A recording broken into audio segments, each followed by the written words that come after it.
Ride Cycles, Toronto's newest Kawasaki dealer. The Hall of Fantasy. Welcome to the Hall of Fantasy. Welcome to the series of radio dramas dedicated to the supernatural, the unusual, and the unknown. Come with me, my friends. We shall descend the world of the unknown and forbidden, down to the depths where the veil of time is lifted, and the supernatural reigns as king. Come with me and listen to the tale of the Man in Black. The wind? Where did it come from? It is always there when he wants to speak to me. It is the sound of his voice. You're not serious about this man, are you? Take it as you will, my good sir. Put your own interpretation upon the words I have spoken.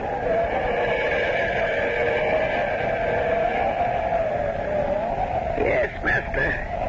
I understand. What did you say? I answered him. What do you mean?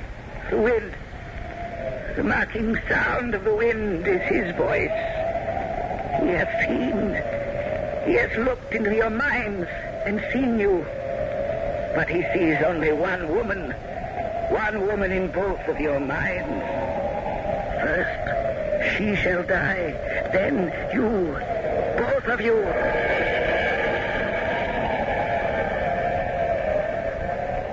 Yes, master. I hear and obey.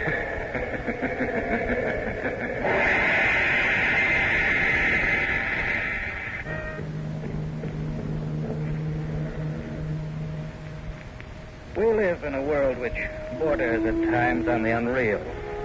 A world that cannot explain the various phenomena which seem to have neither beginning nor end.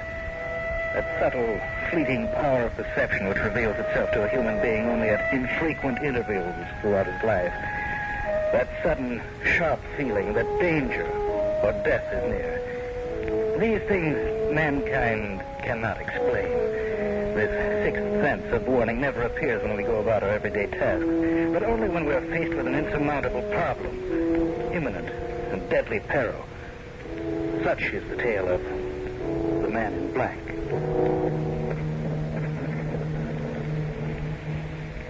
It was a cool, quiet night. That night it began. For some reason, Brian had insisted that we take a stroll in the park.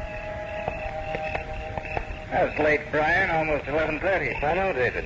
Beautiful night, isn't it? Yes.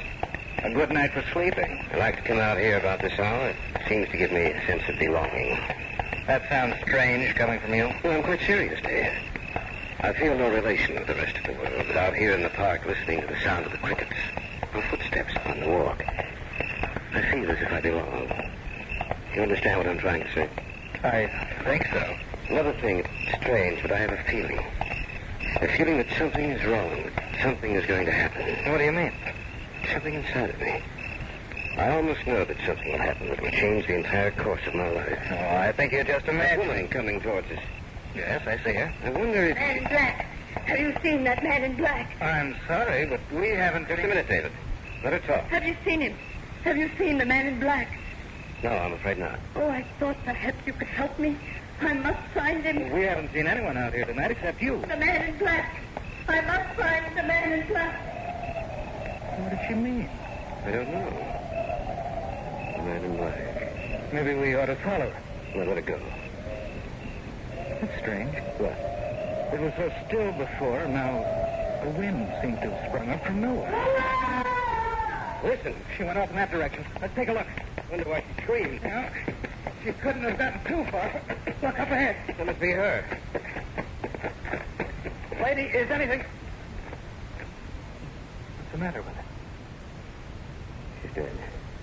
Dead? That's right. I wonder who he is. Come on. The man in black.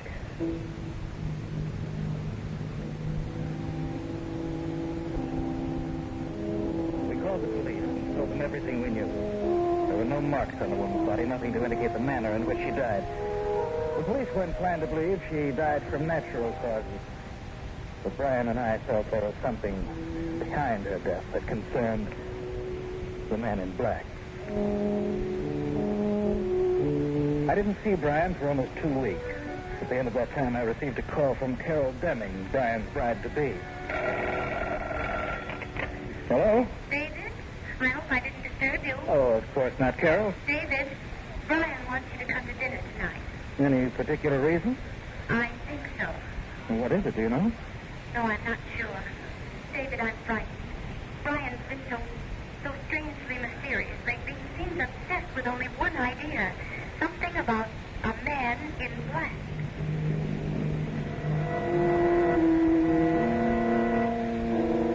Not once during dinner did Brian mention the subject. It was perhaps an hour after the meal. The three of us were sitting in the library when he brought up the subject of the man in black. Remember that woman we saw in the park, David? Yes, of course. She aroused your interest, didn't she? Yes. She did the same thing to me. Only I did something about it. Brian, I wish you'd forget about this. I can't, darling. I know how you feel about it. I did my best to forget it, but I couldn't. Still, don't you think that... My mind will never be quiet until I get to the bottom of this. Maybe the woman we saw was upset. It was quite evident, David. I made some inquiries about this supposed man in black just to see if anyone knew anything about him. And? And I discovered that no person alive was described in that way. Well, then you can forget about it. I said, anyone alive. What do you mean by that, Brian? The man she was talking about has been dead for 30 years. Well, then, that ends your investigation, doesn't it? I'm afraid not. Why not, Brian? Well, I've traced down every last clue about him. Only then will I be satisfied. Who was he, this man in black? An immigrant to this country, David. He's buried in a mausoleum in a private estate about 40 miles north of the city. You mean he lived here? No, he didn't. It was his dying wish that a mausoleum be built and his body placed there after his death. No one knows where he came from. Why should he pick this location? I don't know, David, but I intend to find out. How? I understand there's a caretaker for the estate. I intend going to him to learn the story. When? Tomorrow. Do you mind if I come along? Of course not. What about you, Karen? No. I don't want to go with you, and I wish you wouldn't go either. There's nothing to be afraid of. Are you sure, Brian? Are you really sure? What's the matter, Carol? Over there. At the window. There's nothing there. Oh, but there was. There was something over there. I couldn't see it clearly, Brian, but it was there. The grotesque figure of a man's face floating outside the window.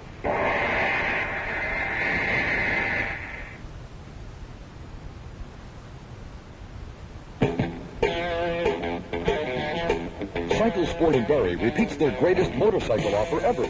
Now till the end of April, Cycle Sport will sell you a new 1982 or 83 Honda motorcycle at dealer cost, plus freight and dealer preparation, retail sales tax, and license.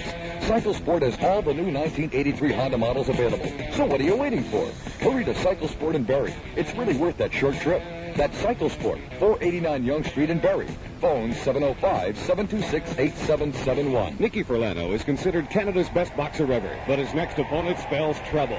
He's Louis Loy, the devastating California slugger. Molson Pro Boxing invites you to witness the outcome. Be at the International Center this Wednesday for the North American Lightweight Championship. On the same bill, 5 other world-class professional fights. In all, 72 rounds of all-star action to determine this year's Molson Award winners. For tickets, see any Bass outlet or call 698-BASS and charge it. And now we continue with Hall of Fantasy on 104 Chum FM. Neither Brian nor I saw anything outside the window, and we put it down to Carol's imagination. She asked us again not to go out there, but Brian insisted, and in the end went out. The following day, in the late afternoon, we started out to the estate. This is the road that leads into the estate. It seems so lonely out here. Yes, doesn't it? Almost as if this little area was set apart from everything else. Maybe it's the day. Gray, overcast. That all adds to it, of course. Up ahead, is that it? Yes. I know that one building with that semicircle of trees behind it. I thought you said he was buried in a mausoleum. He is. You mean that? I don't like this, Brian. Are you afraid? Maybe. Look, there's an old man standing in the doorway. Looks as if he were waiting for us. Wouldn't be surprised if he was. Well, let's go meet him. Maybe we ought to go back. Of course not. We've already come this far. We'd be crazy to turn back now. Good day, gentlemen. I've been expecting you. Please come to find out. No need to tell me. Just follow me, please. He said you would be here about this time. Oh, I'll tell you later. so dark in here. Your eyes will become accustomed to it, the darkness. Just come with me. What do you think? I don't know. You said something? No. No, nothing at all. This is the room. Right in here. You wish to learn of the man in black. Am I correct? Yes. Can't we have more light? The candles burning in here don't throw off much light. I'm sorry, but that would be against his orders. Whose orders? He who walks by night. What can you tell us about this man in black? Quite a good deal. The man who lies in a stone coffin in the center of this room died some 30 years ago. Yet his body is as it was when he was alive. Perhaps you would like to look at him. No. I'm sorry. You ought to look on him. After all, he has laid claim to you already. What do you mean? The woman you met some time ago. She was the first link in the chain. The last in her chain, but the first in yours.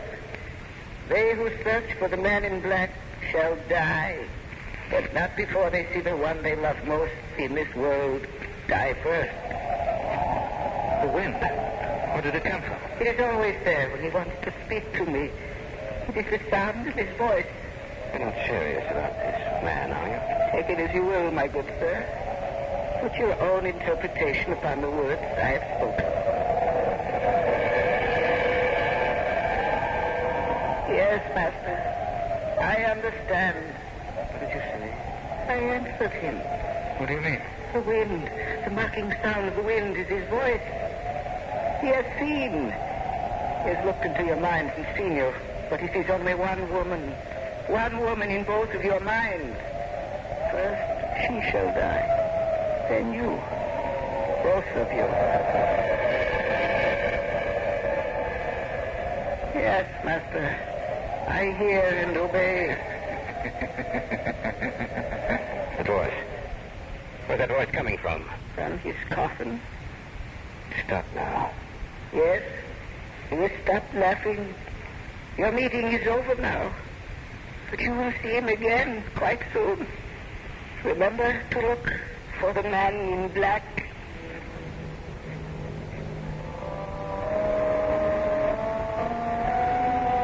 The old man showed us out of the mausoleum. So cold and lifeless.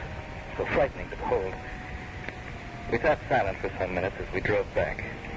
But then Brian broke the unnatural quiet. I didn't know you felt that way about Carol. Oh, he was mistaken, Brian. You're not a very convincing liar, David. It's true, isn't it? Yes. I'm sorry. Forget it. All right. What do you think? About the story the old man told us? I hope he's crazy. What if he isn't? Then I don't know. I just don't know. When we get back to town, Dave, we'll pick up Carol and head for my place. Why? Strange, but something tells me that what the old man said was true.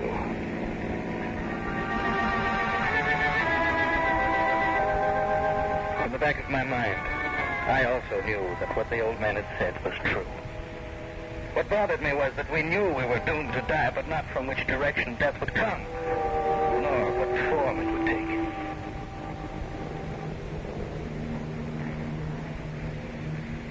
We phoned Carol from a little roadhouse just outside the city.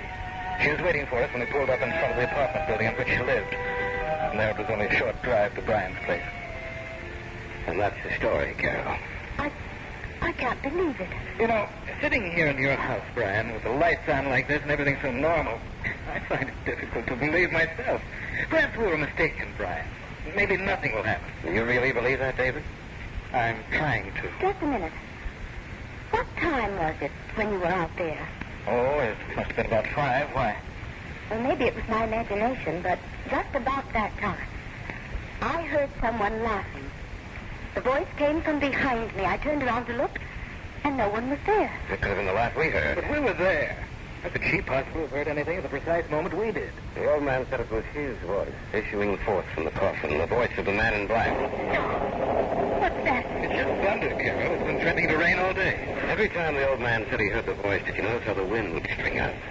There was another sound, too. I don't know what it was. It was there. Never forget it. Oh, what are we going to do? Well, I'm going to hire bodyguards, take protective measures against anyone getting... Listen. The wind. And that sound we heard in the mausoleum. Where's it coming from? I don't know. Carol, what's wrong? What's the matter? There's something at the window. Hey, Carol, twist his face. It's gone. The window's broken. It was looking in at us, watching the three of us. And those eyes. Those terrible eyes. I'm afraid, Brian. Brian, you have to do something before it's too late.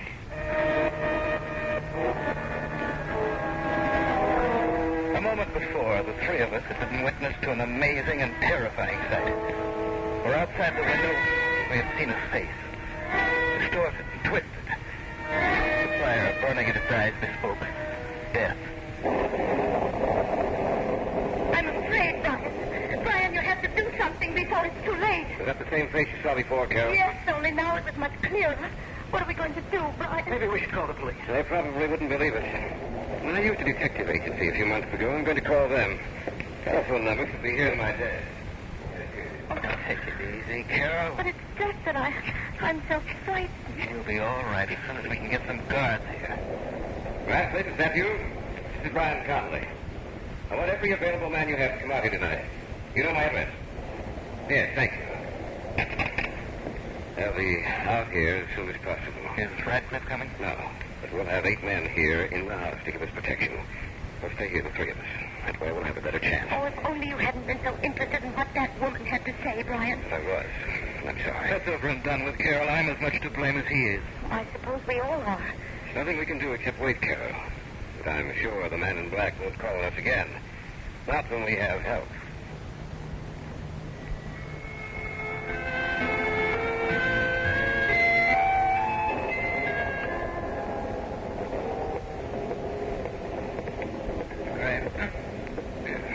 Yes.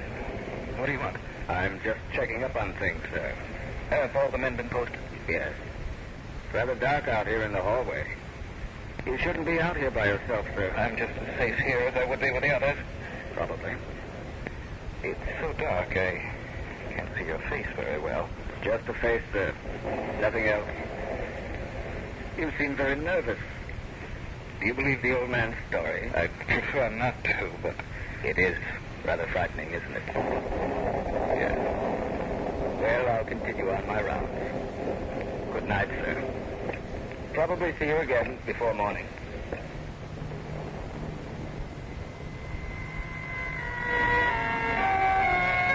The guard somehow disturbed me.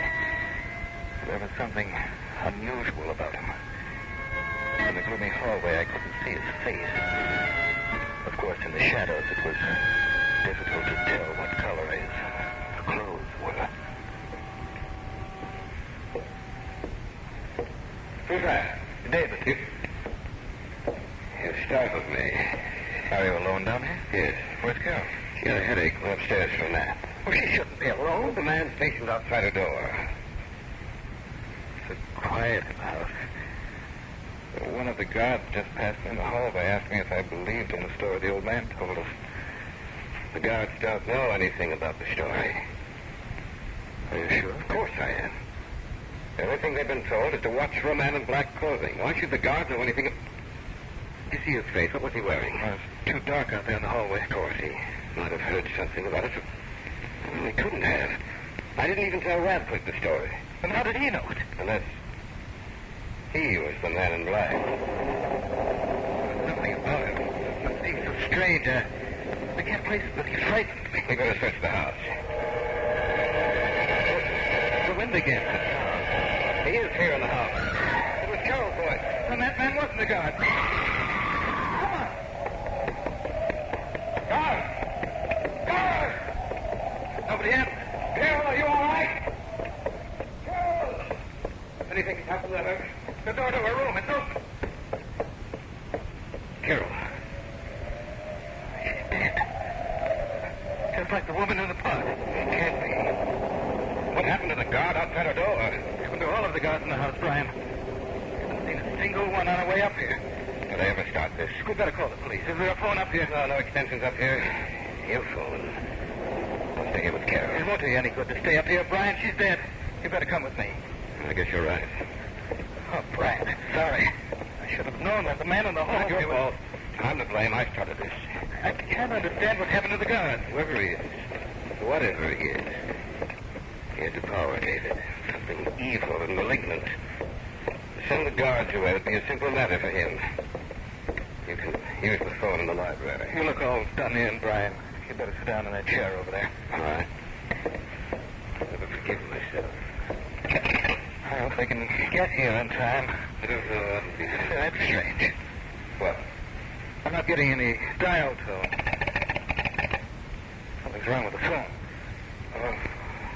What's the matter, Brian? Nothing. I can't get to the police. The lines must be down. Yes, there must be. I thought I heard you moan when I was trying to get to the police. You were mistaken. It's rather dark in here, and with you sitting in that chair with your back to me, your voice sounds different. Does it? Yes. Stay where you are. Something's wrong with you. What is it? Don't you know? No. Perhaps you should look at my face. You're not Brian. The man in the hallway, you're... The man in black. But what happened to... Your friend. We exchanged places for a while. You mean he's dead? That's correct. As you will be soon. Don't come any closer to me. Are you afraid? Why don't you run? I can't move. Now, you see him. The man in black, face to face. And now, you die.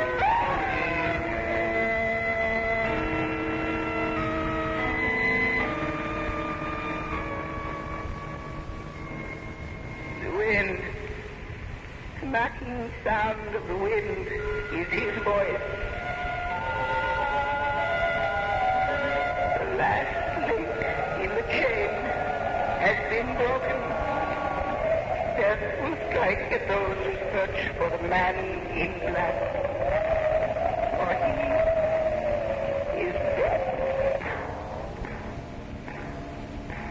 So runs tonight's tale of the unusual, the terrifying, the unknown. Join us again when next we journey down the corridors of the Hall of Fantasy to hear another strange tale of the supernatural. All characters and events portrayed in these programs are fictional, and any similarity to actual events or persons, living or dead, is purely coincidental. This is 104 Chum FM.